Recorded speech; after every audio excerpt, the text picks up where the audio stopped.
Help me to reach 2,000 subscribers. My fingers trembled against the cold metal door handle. My breath locked somewhere between my lungs and my throat. The hallway smelled faintly of perfume and polished wood, the muted hum of distant conversation echoing from the lobby behind me. I stared at the hotel room number, the same one she had texted someone earlier. Not me. Someone saved under a name I had never seen. Ben. A simple name. Ordinary. Meaningless. Until tonight. I kept hearing her voice from this morning, soft and casual, as she kissed my cheek and told me she had a girls' dinner. Her eyes fluttered a split second longer than normal. I thought she was tired. I thought she was stressed. I thought I knew her. I turned the door handle slowly, my heartbeat tightening into a single heavy drum. It was unlocked. Inside, the room was dim, lit only by a lamp near the bed.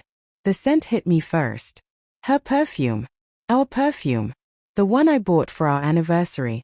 Mixed with something unfamiliar. Something male. A subtle cologne. I stepped inside quietly, and the door clicked behind me. A soft gasp left my chest as I saw a half-finished bottle of wine on the table, 2 glasses side by side. One with her lipstick stain. A familiar pink. My throat burned as if swallowing glass. I moved toward the bathroom, the only place she could be. The faint sound of water running filled the silence like static. My pulse roared in my ears. My wedding ring felt heavier, as if it were dragging my hand down. The bathroom door opened before I reached it.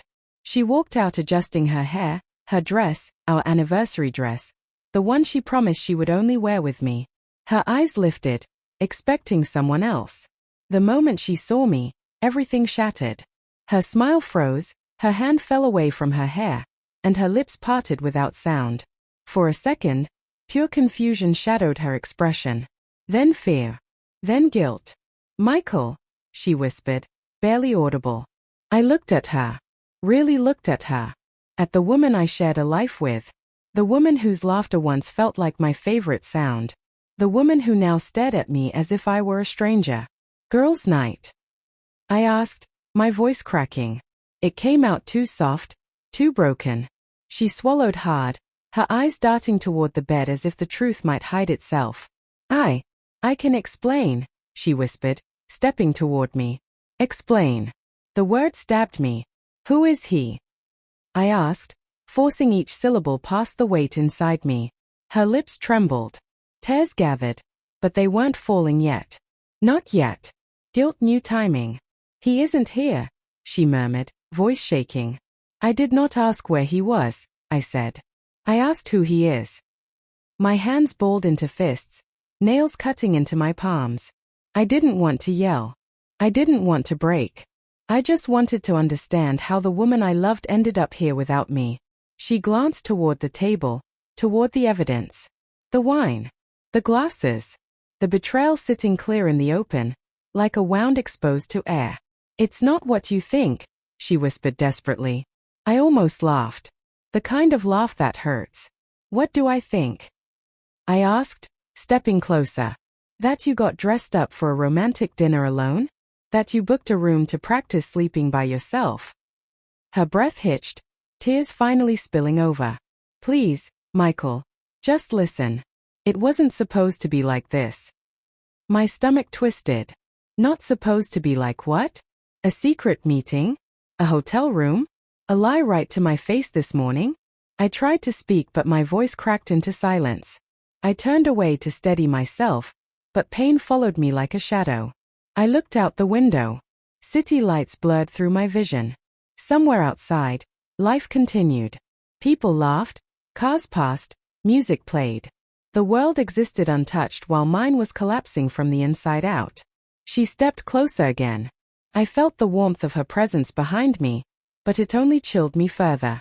"Michael, I messed up," she whispered. I was confused.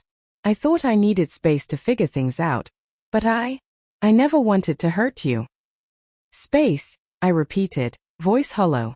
"Is that what hotel rooms are called now?" She flinched. A quiet sob escaped her. "I love you. I do. I swear I do." Love. The word sounded empty, like a faded photograph of something that once mattered.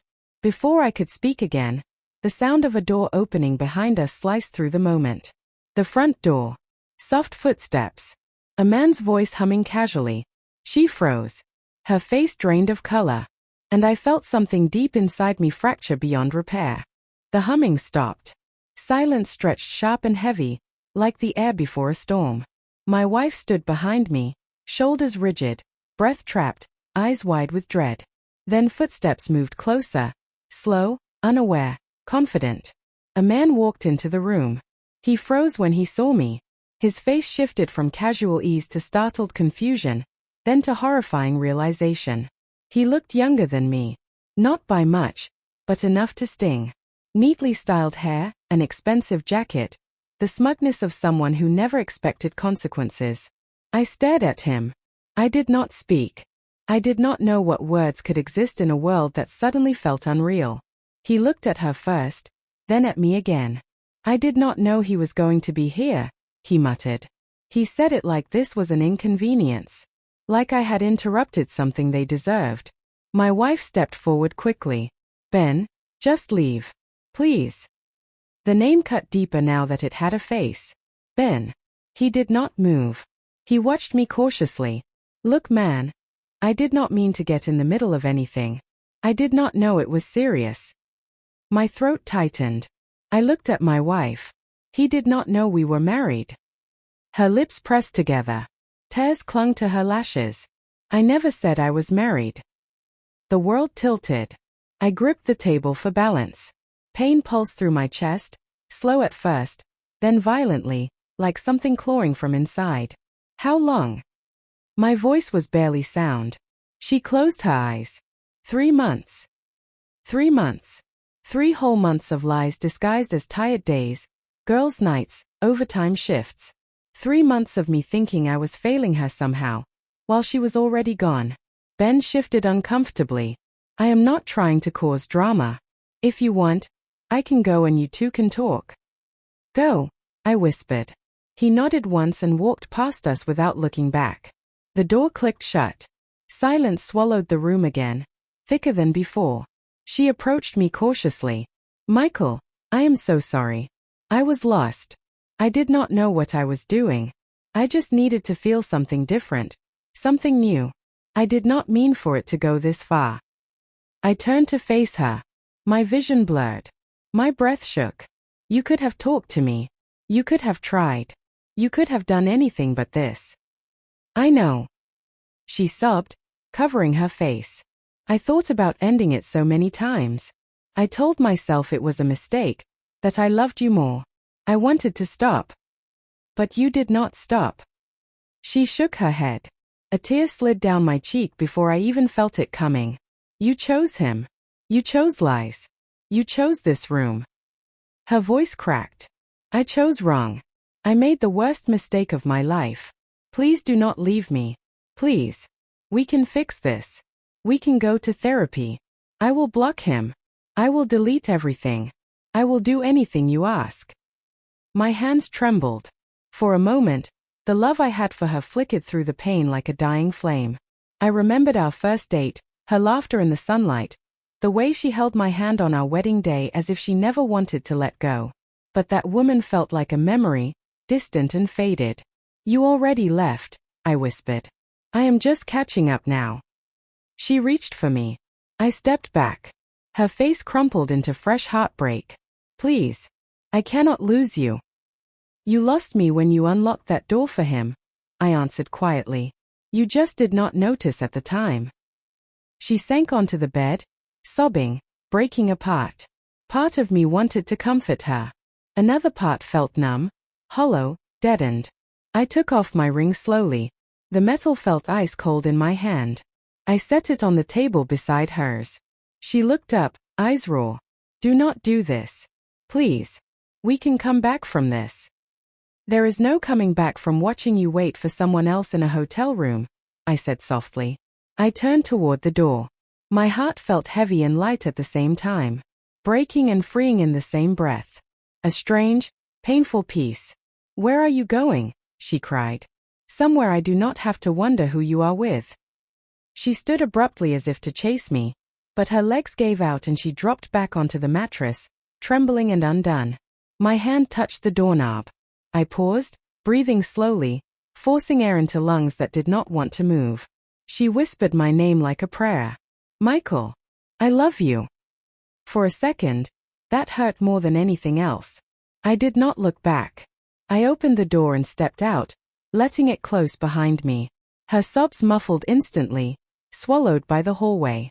I walked down the long corridor, each step feeling both impossible and necessary. Outside, the night air was cold and sharp, but it felt honest. Real. Clean. I inhaled deeply, letting the sting fill my lungs, forcing myself to breathe again. To exist again. And for the first time, I realized that sometimes the most painful ending is the one that saves you. I did not know what tomorrow would look like. I did not know who I would become after this. But I knew one thing. I was done living in a story where love meant breaking myself to stay. I would write a new one. Without her. And this time, it would not start with a lie.